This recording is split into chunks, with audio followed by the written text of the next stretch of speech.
눌림에서 자유로라는 제목으로 말씀을 보겠습니다. 신약성경에 나오는 이 귀신 들린 사람들의 이야기는 예수님이 구원을 베푸시는 것이 영적으로 어떻게 나타나는지를 보여주시고자 하는 그런 가시적인 예들입니다. 예수님이 오셔서 우리를 구원하신다고 하는데 그 구원이 영적인 것이기 때문에 이렇게 귀신 들린 자들의 모습을 통해 그 하나님의 구원이 어떻게 우리를 자유케 하고 변화를 가져오는지를 보여주고 있는 것입니다. 2절 말씀에 보시면 이 사람을 더러운 귀신 들린 사람이라고 부르고 있습니다. 그런데 여기에 나와 있는 이 더러운 귀신이라고 하는 단어는요, 원래 헬라어로 읽으면 푸뉴마티 아카사르토를 번역한 것입니다. 이 단어를 그대로 번역을 하면요, 귀신이라는 번역이 아니라 더러운 영 안에 있는 자라고 번역할 수 있는 것이죠. 이 더러운 영은 성경에 나와 있는 거룩한 영, 성령과 대두되는 영을 이야기하는 것입니다. 인간이라는 한 존재가 있으면요, 이 인간은 영적 존재이기 때문에 그 인간이 가장 중심에서 그 사람을 움직이고 영향을 미치는 그런 근원적인 힘이 있는데, 그게 하나님에게 속한 거룩한 영이 그 안에 계시면 우리가 그것을 성령 충만하다라고 이야기를 하는 것이고요. 그렇게 인간의 중심에서 인간을 이 마귀적 영향력으로 영향을 미치는 더러운 영이 있으면 이 사람을 한글 성경으로는 귀신에 들렸다라고 이야기를 하는 것이죠. 하나님은 성령을 통해 사람을 그 하나님의 뜻대로 인도하시지만 마귀는 또한 이 더러운 영을 통해 사람을 지배하여 노예되게 만들고 고통을 가져오는 그런 통로로 이 더러운 영을 사용하고 있는 것입니다. 한글 성경에서는 이 더러운 영을 귀신이라고 일관되게 번역하는 바람에 이제 한국 사람들이 기본적으로 가지고 있는 이런 귀신에 대한 이미지와 이게 합쳐져서 오해를 하는 경우들이 자주 생긴 것입니다. 예수님께서 이런 더러운 영에 사로잡힌 자를 구원하시는 이 과정을 통해 어떻게 구원이 사람에게 변화를 가져오는지를 지금 보여주시고자 하는 것입니다. 그렇다면 구원은 어떤 변화를 가져오는 것인가요? 첫 번째로 파괴적인 삶을 변화시키십니다. 3절부터 5절 말씀을 다시 보겠습니다. 이 사람은 무덤 사이에 거처하였는데 이제는 아무도 그를 쇠사슬로도 맬 수 없게 되었으니 이는 여러 번 고랑과 쇠사슬에 매었어도 쇠사슬을 끊고 고랑을 깨트렸음이라. 그리하여 아무도 그를 제어할 힘이 없는지라. 밤낮 무덤 사이에서나 산에서나 늘 소리 지르며 돌로 자기 몸을 해하고 있었더라. 이런 더러운 영에 사로잡힌 가장 전형적인 증거는 바로 자기 자신을 파괴하는 인생을 살고 있다라고 하는 것입니다. 마귀는 이 인간들을 이렇게 영적으로 지배해서 자기 자신을 깨트리고 무너뜨리는 삶을 살도록 만듭니다. 인간들이 이렇게 파괴적인 삶을 살고 고통스러운 인생을 사는 이유가 바로 이런 마귀적인 강력한 영향력이 존재하기 때문이죠. 그런데 자기 자신만 파괴하는 것이 아닙니다. 바로 이 사람에 대해서 병행복문인 마태복음 8장 28절에서는 이렇게 이야기하는데요. 그들은 몹시 사나워 아무도 그 길로 지나갈 수 없을 지경이다 라고 이야기합니다. 마가복음에서는 한 사람이 이렇게 마귀적 영향력에 사로잡힌 것으로 이야기하지만 마태복음에서는 두 사람이 이렇게 사로잡혔다라고 이야기를 하고 있습니다. 결국 자기 자신만 파괴하는 게 아니라 다른 사람까지도 이렇게 파괴하는 인생을 사는 이런 모습이 바로 이런 마귀에게 사로잡힌 사람들의 모습이라고 하는 것이죠. 마귀가 이렇게 사람들을 파괴하게 하는 이유가 무엇일까요? 바로 하나님의 형상대로 만들어진 이 인생들을 이렇게 자기를 파괴하고 남을 파괴함으로 말미암아 그 아름다운 하나님의 형상을 훼손하고 깨트리는 것으로 하나님에게 영광이 돌려지는 것을 막기 위한 것입니다. 마귀는 이렇게 아름다운 것을 훼손함으로 이 세상에서 이런 하나님의 아름다움을 다 파괴해버리는 것으로 자기의 그런 기쁨을 삼으려고 하는 것이죠. 그래서 예수님이요, 이렇게 마귀가 이 세상에서 영향 미치는 그 영향력을 요한복음 10장 10절에서 이렇게 말씀하고 계십니다. 도둑이 오는 것은 도둑질하고 죽이고 멸망시키려는 것뿐이요. 마귀가 이렇게 사람들을 사로잡아 죽이고 멸망시키며 파괴하는 인생을 살도록 만든다는 것입니다. 그런데 예수님은 바로 이런 파괴적인 인생을 내게 온 것은 양으로 생명을 얻게 하고 더 풍성히 얻게 하려는 것이다 라고 말씀하시므로 구원이 이렇게 파괴하는 인생으로부터 회복된 인생으로의 변화되는 과정임을 보여주고 있는 것이죠. 그런데 이렇게 자기를 돌로 깨트리는 그런 파괴적인 인생을 살던 이런 사람이 이 안에 들어있던 이 마귀적 영향력이 예수님 앞에서 무릎을 꿇으며 간구하기 시작합니다. 11절부터 13절까지 말씀입니다. 마침 거기 돼지 큰 떼가 산 곁에서 먹고 있는지라 이에 간구하여 이르되 우리를 돼지에게로 보내어 들어가게 하소서 하니 허락하신데 더러운 귀신들이 나와서 돼지에게로 들어가매 거의 2,000마리 되는 떼가 바다를 향하여 비탈로 내리더라 바다에서 몰사하거늘. 여기에 이렇게 2,000마리나 되는 돼지떼가 모여 있었던 이유가 무엇일까요? 유대인들은 돼지를 아주 혐오했습니다. 심지어는 그래서 2차 대전 때 이 사람이 유대인인가 아닌가를 이 독일군들이 판별하기 위해서 이렇게 돼지고기를 이 사람들에게 이렇게 앞에 두고 그걸 먹으라고 하거나 만지라고 했는데 유대인들은 그 돼지고기를 혐오했기 때문에 그걸 만지거나 먹지 않아서 거기서 구별할 수 있었다라고 하더라고요. 그런데 여기에 이렇게 많은 돼지떼가 있을 수 있는 이유는요. 여기가 바로 이방 땅인 거라사라고 하는 지역이기 때문입니다. 갈릴리 바다가 이렇게 있으면요. 이 서쪽 지역에는 유대인들이 많이 살았고요. 반대로 이 동쪽 지역에는 이 이방인들이 아주 많이 살고 있었습니다. 그런데 고대에 이렇게 돼지떼를 이렇게 많은 돼지떼를 키울 수 있었던 이유는요. 이 돼지떼들이 바로 우상의 신전에서 제물로 아주 사용되었기 때문입니다. 우상들이 가장 좋아하는 고기가 돼지고기였다고 해요. 아마 이 돼지고기에 기름이 많았기 때문일 것입니다. 그래서 이렇게 많은 돼지를 키우고 있었다는 건요. 이곳에 우상 숭배가 아주 강력하게 벌어지고 있었음을 보여주는 예입니다. 고대에는 이런 많은 돼지를 이렇게 한 번에 키울 수 있는 능력과 힘이 없었는데 이 지역에 워낙 우상 숭배가 강력하다 보니까요. 신전에서 이런 돼지를 많이 요구했던 것이죠.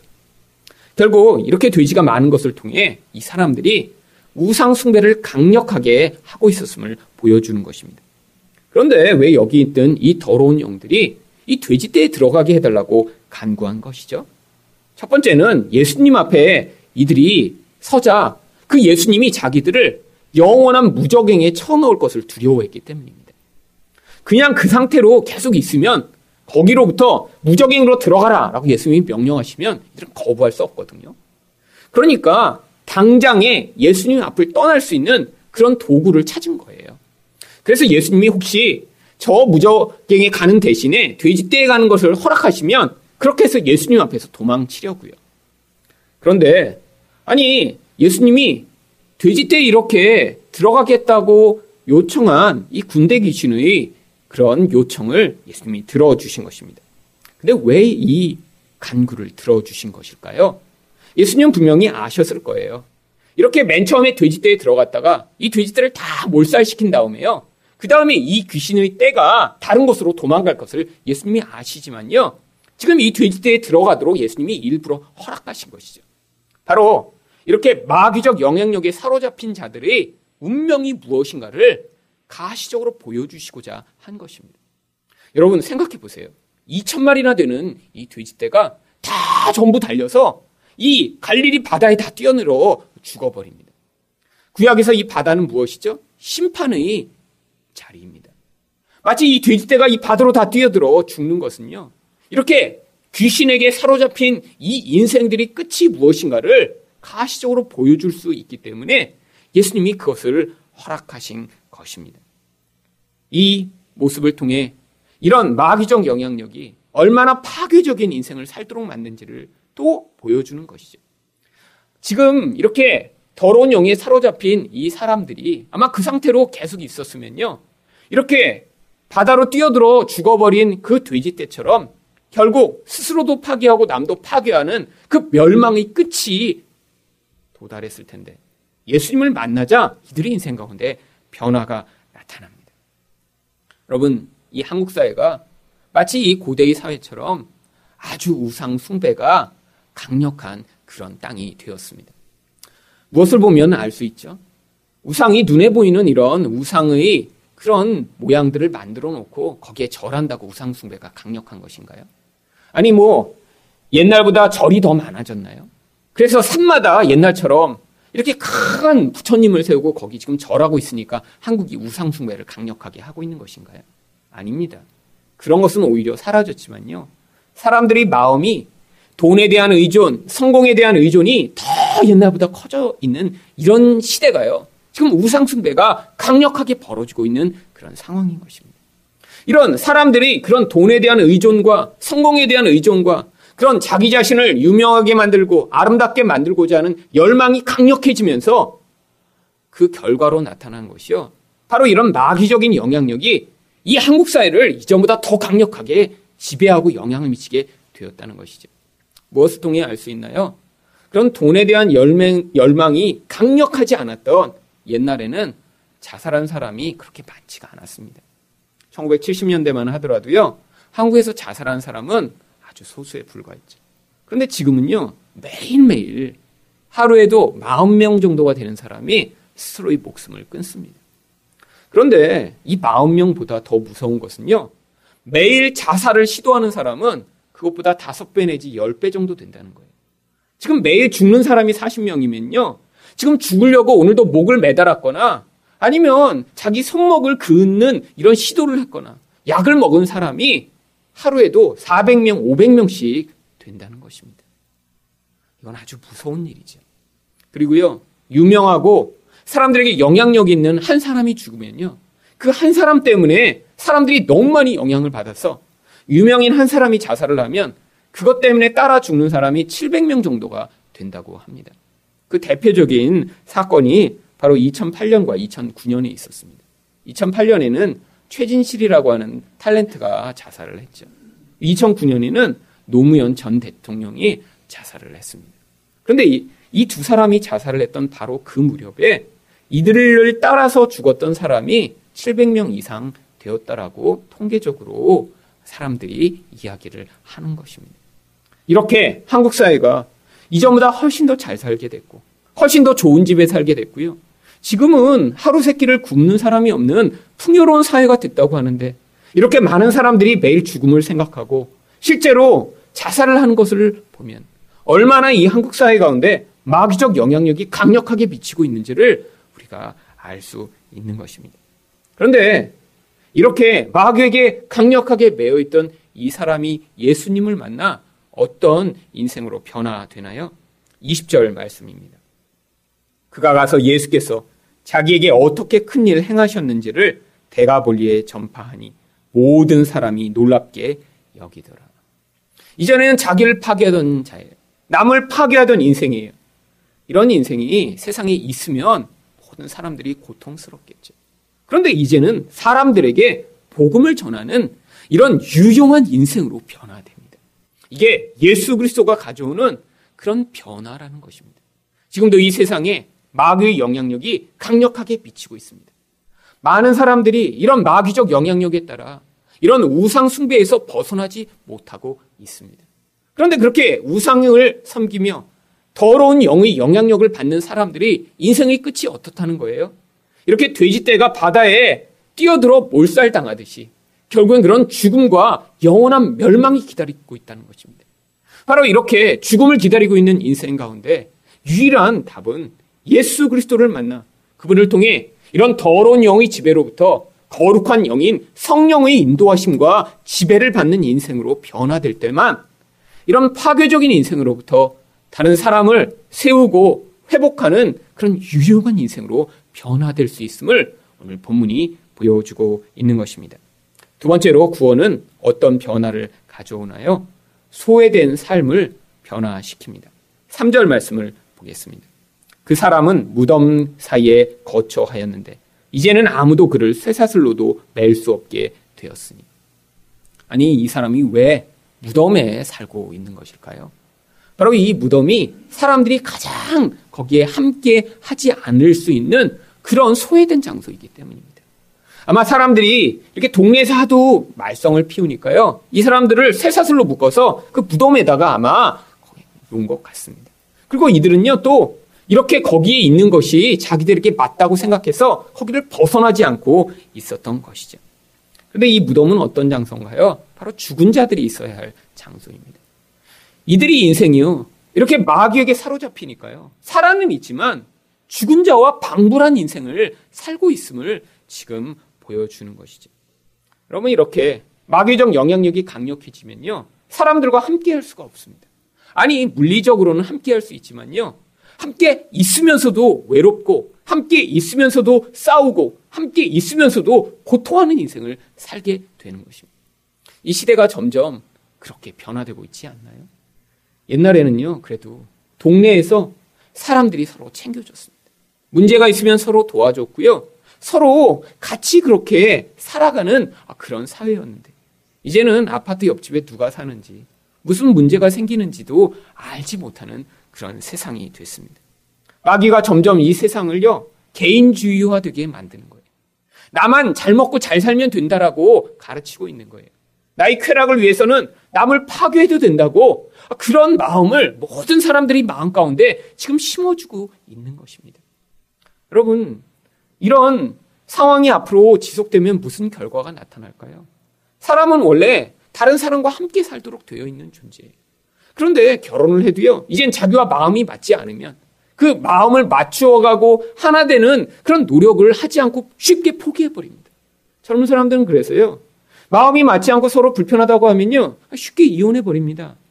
이런 함께하는 노력보다는요, 내가 스스로 나의 쾌락과 나의 즐거움을 위해 관계를 깨트려버리는 방식으로 늘 선택을 하는 것이죠. 여러분, 이 소외가 점점 많아지면 사람들의 영적인 상황이 점점 악화되는 것입니다. 마귀적 영향력은 그렇게 소외된 사람들의 영혼을 사로잡아 더 쾌락을 추구하는 사람, 자기 파괴를 추구하는 삶을 살도록 인생 가운데 그 영혼을 사로잡은 채로 끌고 가는 것이죠. 여러분, 그런데 문제는요, 이렇게 혼자 있는 사람만이 아니라 이 사회가 개인주의화되고 자기 이익만을 추구하면서요, 가족이라고 같이 모여 있는데도요, 그 안에서 연합하고 함께하는 것보다 자기 쾌락과 즐거움만을 위해 가족을 깨트리고 희생하는 경우가 너무 많다라고 하는 것입니다. 이런 배후 가운데 마귀의 영향력이 강력한 것이죠. 여러분, 가정에서 벌어지는 많은 문제들을 보면요, 이런 개인주의, 이기주의가 이렇게 가족을 깨트리고 파괴하는 것을 아주 많이 보게 됩니다. 여러분, 결혼을 했지만 이렇게 자기 이익과 맞지 않으면 서로 대화하기를 포기하고 서로를 남처럼 대하는 부부가 얼마나 많은가요? 아니, 옛날처럼요, 이제는 우리가 더 이상 단칸방에 살고 있지 않아요. 단칸방에 살면요, 억지로라도 서로 얼굴을 마주 대해야죠. 그리고요, 누우면 억지로라도 살을 서로 부딪히게 되어 있습니다. 공간이 좁으니까 할 수 없죠. 근데 요즘은요, 이제 나이 든 부부들 가운데, 아니, 넓은 집에 사니까 무슨 현상이 벌어지냐면 서로 자는 이런 습관이 다 다르다는 거예요. 그래서 각방을 쓰는 거예요. 그래서 서로 얼굴을 보지 않고도, 서로 부딪히지 않고도, 대화하지 않고도 그냥 동거인으로 사는 사람들이 점점 늘어나고 있습니다. 근데 그분들을 만나서 이야기를 해보면 다 동일한 이야기를 해요. 아유, 이렇게 각방을 쓴 지 오래됐는데 그러니까 너무 자는 게 편하고 좋다고. 상대방 코 고는 소리 안 들어도 되고, 그 다음에 일어나는 시간도 다 다르고, 자는 시간도 다 다르고, 그런데 방해받지 않아서 좋다고. 근데 부부라는 건요, 가족이라는 건요, 그렇게 방해받으면서 사는 거거든요. 상대방을 그러면서 용납해 가는 거거든요. 다른 부분을 서로 맞춰가는 거거든요. 그런데 이제는요, 상황적으로도 그게 가능하니까 아예 서로의 독립된 공간과 시간과 나의 유익을 위해 상대방을 나의 공간으로부터 밀어내는 이런 일들이 자연스러워지고 있습니다. 그런데 이런 개인적인 자유는 어쩌지만 뭐를 잃어버리나요? 여러분, 일주일 동안 대화도 한 번도 안 하는 부부들도 아주 늘어나고 있습니다. 서로 취미 생활이 다르고요. 서로 만나는 사람들이 틀리고요. 서로 하는 일이 다르면서 그래서 서로 뭐 하고 있는지도 서로의 생각을 나누지도 못하는 이런 사람들. 지금 소외되고 있는 것입니다. 이렇게 나누어진 이런 사람들이 다 지금 성령에 의한 그런 하나님의 관계와 사랑의 관계를 누리지 못하고 있는 상태인 것이죠. 여러분, 성령이 임하시면 이런 소외된 영혼 가운데 맨 처음 하시는 일이 무엇인 줄 아세요? 다른 사람과 함께하는 자리로 자꾸 나아가도록 만드시는 것입니다. 여러분, 그래서 교회는요, 혼자서 교회가 될 수 없는 것입니다. 여러분, 그래서 어떤 목사님이 이렇게 말씀하셨다고 하더라고요. 혼자서 절대 할 수 없는 것이 두 가지가 있는데, 한 가지는 결혼하는 것이랑 또 다른 하나는 예수님을 믿는 것이다 라고 얘기를 했대요. 근데 맞는 이야기입니다. 이 두 가지, 바로 결혼과 교회를 하나님이 만드셨거든요. 왜 하나님이 만드셨죠? 이 두 가지가 바로 이런 하나님이 우리 안에 죄가 만들어낸 이런 파괴적이고 소외적인 이런 영향력을 바꿔낼 수 있는 유일한 치료의 수단이며 공동체니까요. 여러분, 그래서 예수 믿는 게 혼자서는 안 되는 것입니다. 왜요? 성령이 안에서 정말로 하나님의 백성답게 만들어 가시기 위해서는요, 이렇게 나 혼자 내 편리를 위해 존재하는 그런 혼자가 아니라 함께하는 자리로 하나님이 이끄시고 인도하신다는 거예요. 불편해도 그 불편한 관계 가운데 자기의 약점을 인정하고 발견하며 또 나와 다른 사람을 받아들이는 것들을 배우며 그렇게 하나님이 우리를 용납하셨듯이 그 하나님의 사랑으로 다른 사람을 용납하고 받아들이는 법을 배워나가는 이 과정이 바로 성령으로 말미암아 하나님이 지금 우리를 치유하시고 회복하시는 과정이라는 것입니다. 여러분, 그런데 마귀가요, 계속해서 가정에 개입합니다. 왜요? 파괴하고 나누어지고 깨어져야 이 마귀가 원하는 그런 나누어진 삶, 소외된 삶, 고통하는 삶이 찾아오니까요. 예수 믿는 사람의 삶에서도 마찬가지입니다. 여러분, 예수 믿는 사람을 지옥으로 마귀는 절대로 끌고 갈 수 없습니다. 하나님이 약속하신 것이잖아요. 만약에 하나님이 어떤 사람을 선택하셔서 구원하셨는데 마귀가 그 사람을 끌고 지옥에 갈 수 있거나 아니면 그 사람이 너무 강팍해서 나중에 하나님이 아무리 그 사람을 선택하셨더라도 나는 하나님 안 믿을래요. 그러고 선택해서 지옥을 갈 수 있다면요, 우리 하나님은 무능한 하나님이시죠.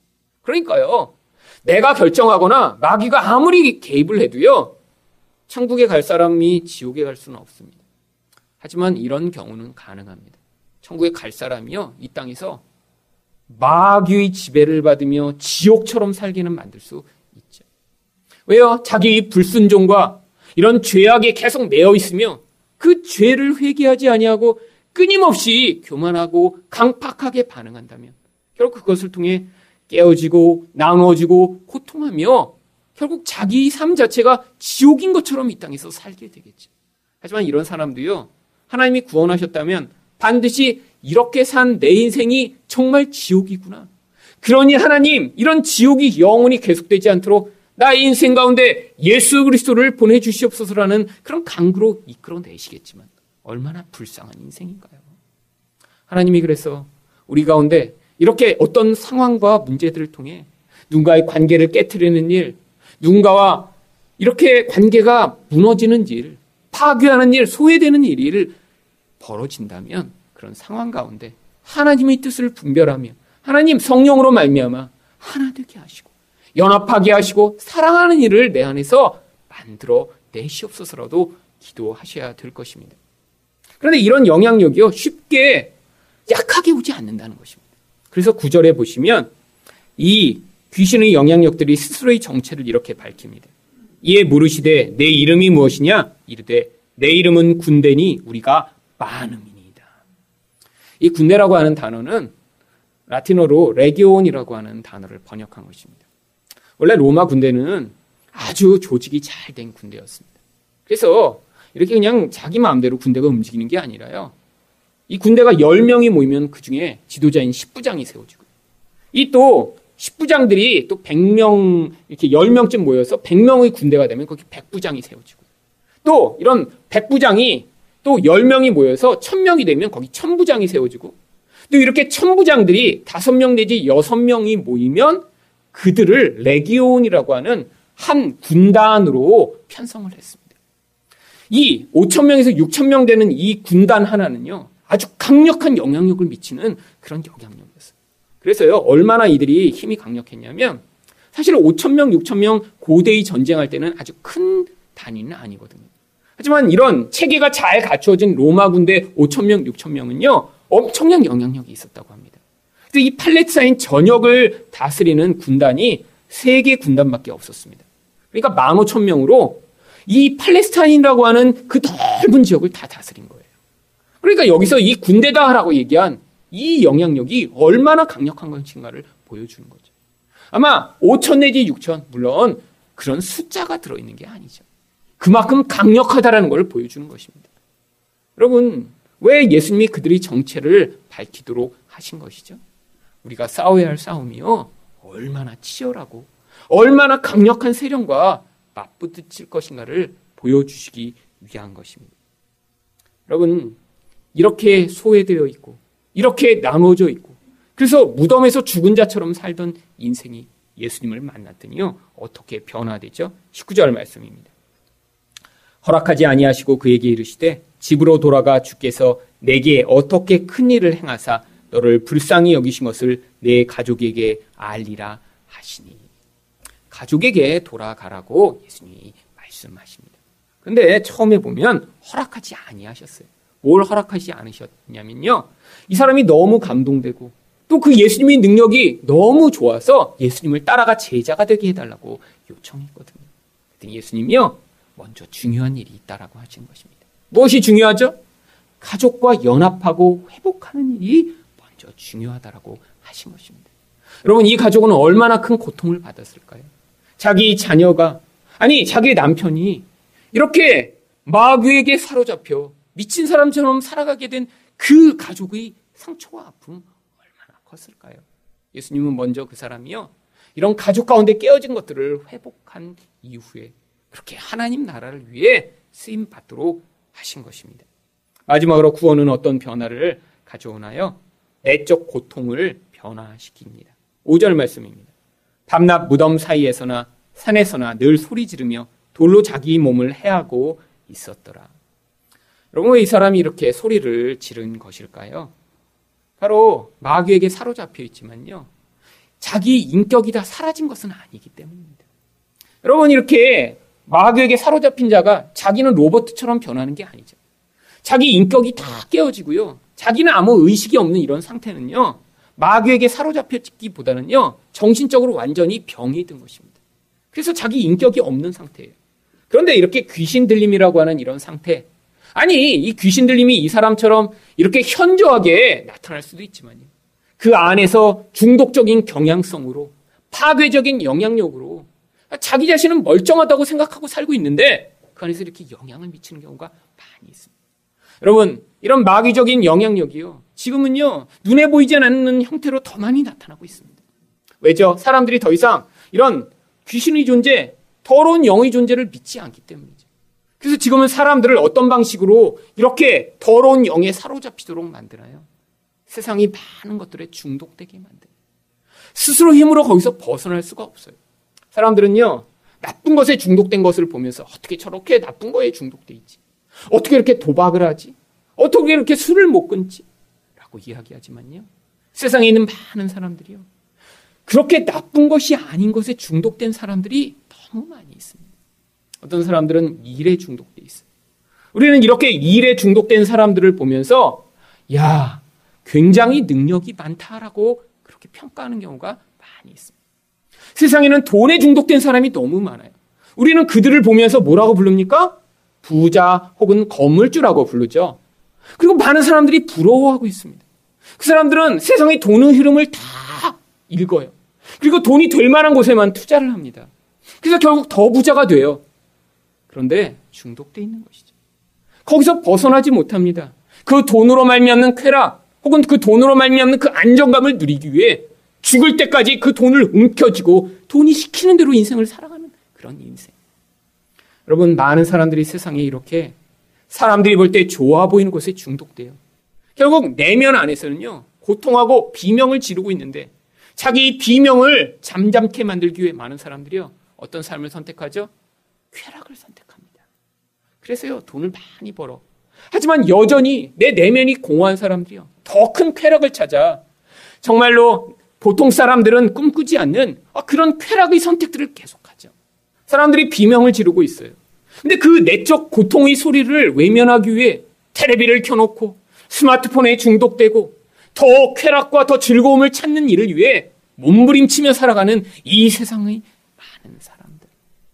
이런 교회 안에 있는 많은 사람들도요, 비슷한 경우가 많이 있습니다.